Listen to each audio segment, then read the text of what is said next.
Hello everyone, welcome to Vision Lakshya. Myself Vanshika Dhingra. Today we are going to start the topic types of propensity to consume. Types of propensity to save. ठीक है, propensity to save को हम क्या कहते हैं? Saving function. तो आज हम पढ़ेंगे उसके टाइप्स. जैसे हमारे propensity to consume के टाइप्स थे APC और MPC, वैसे हमारे propensity to save के क्या टाइप्स होंगे? APS and MPS. APS stands for average propensity to save. MPS stands for marginal propensity to save. ठीक है, एवरेज propensity to save का क्या फॉर्मूला होता है? Saving upon income. ठीक है, डेफिनेशन वाइज देखें तो क्या हो जाएगा? It refers to ratio of saving to corresponding level of income. मतलब जब हम S को Y से डिवाइड करेंगे वी गेट APS. ठीक है, MPS क्या हो जाएगा? It refers to change in saving over change in income. ठीक है, रेशियो किसका? Ratio change in saving which is denoted by delta C and change in income which is denoted by delta Y. उसे क्या कहेंगे हम? MPS. ठीक है, अब APS के क्या होते हैं? कुछ इंपॉर्टेंट पॉइंट्स होते हैं जो कि हमें ध्यान में रखने होते हैं. कौन कौन से हैं वो? The very first is APS can never be one और मोर देन वन. APS ना तो कभी 1 होगा ना कभी 1 से ज्यादा होगा.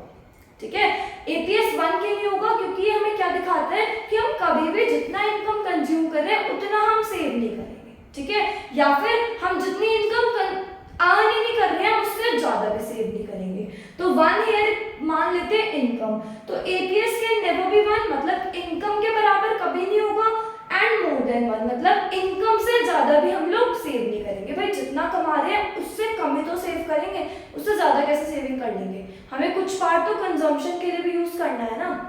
Next, APS can be 0. APS 0 हो सकता है. मतलब कभी कभी ऐसी सिचुएशंस आती हैं कि हम लोग इनकम जो अर्न कर रहे हैं हमारी मोस्ट ऑफ द इनकम जो है वो कंजम्पशन में स्पेंड हो जाती है, तो कुछ इनकम बचती ही नहीं है टू सेव.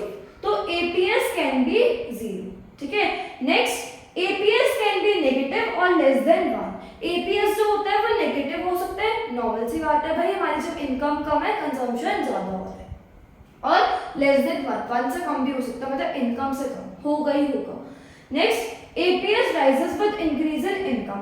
भाई APS हमारी इनकम के बढ़ने से बढ़ती है, मतलब जैसे जैसे हमारी इनकम बढ़ती जाएगी वैसे हमारी पार्ट ऑफ द सेविंग्स भी बढ़ता जाएगा. हम ज्यादा से ज्यादा क्या करने लगेंगे? सेव करेंगे with the increase in income. Got it? This is your APS, that is average propensity to save. अब बात करते हैं second type propensity to save का, that is marginal propensity to save के important points. फॉर्मूला तो हमने अभी देख लिया. क्या है इसके important points? MPS varies between 0 and 1.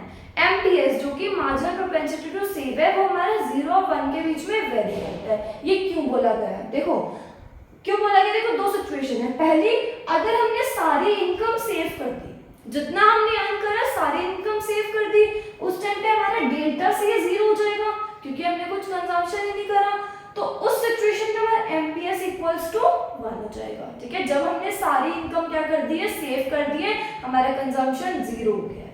Second situation क्या है? जब हमने अपनी सारी इनकम कंज्यूम कर दी है तो उस टाइम पे हमारी डेल्टा S 0 हो जाएगा क्योंकि कुछ बचा ही नहीं सेविंग करने के लिए. तो उस टाइम पे हमारी MPS भी क्या हो जाएगा? 0 हो जाएगा. तो इन दोनों पॉइंट्स को देखते हुए बोला है कि MPS जो होता है वेरी करता है between 0 and 1. It depends on how much we save. जितना हम सेव कर रहे हैं उसके बेसिस पे हमारा क्या बनता है? APS और MPS. Got it? These are your two types of propensity to save. Plus हमने क्या पढ़ लिया? दोनों के इंपॉर्टेंट पॉइंट्स जो कि ध्यान में रखते हैं हमें. हम न्यूमेरिकल्स करेंगे, ट्रू फॉल्स करेंगे, असर्शन रीजन करेंगे या MCQ बेसिस पे करेंगे. ठीक है, got it? Hope you understood this.